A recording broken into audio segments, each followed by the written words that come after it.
got another bonus? Yes, sir. Dude, I went in the wrong line of work.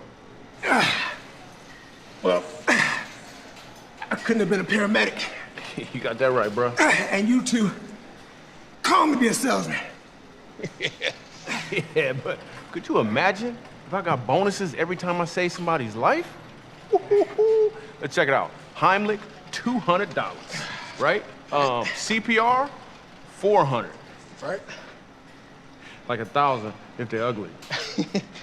Dude, you remember that one lady who had swallowed that garlic and she choked and had to give her mouth to mouth? Yeah. That should have been a Hawaiian vacation.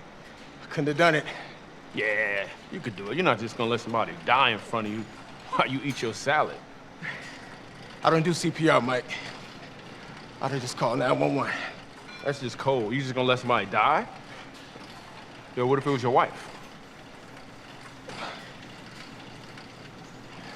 Hold on, bro. What's that? What is that? What's what? Dude, what's up with you and Liz? Nothing. Nothing. Look at you getting all tight. You got extra veins popping out that wasn't even there before. Mike, I'm just tired of her, okay? All right, I said it. I'm just tired of her junk. Her junk? Dude, you married her junk and all. It's not like some sort of buffet where you get to pick and choose what you want. You get all of her, bruh. And you better not have somebody on the side.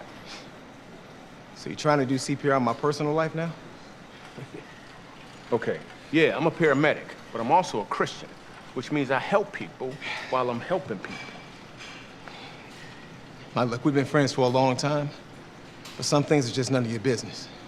True, and since we've been friends a long time, I'm not just gonna watch your marriage die. So if it's bleeding, I'm not gonna keep eating my salad.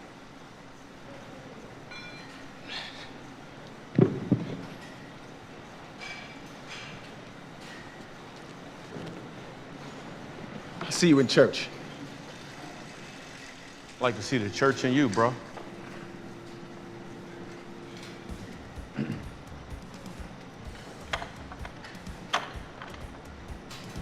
Hey, somebody needs to come move this.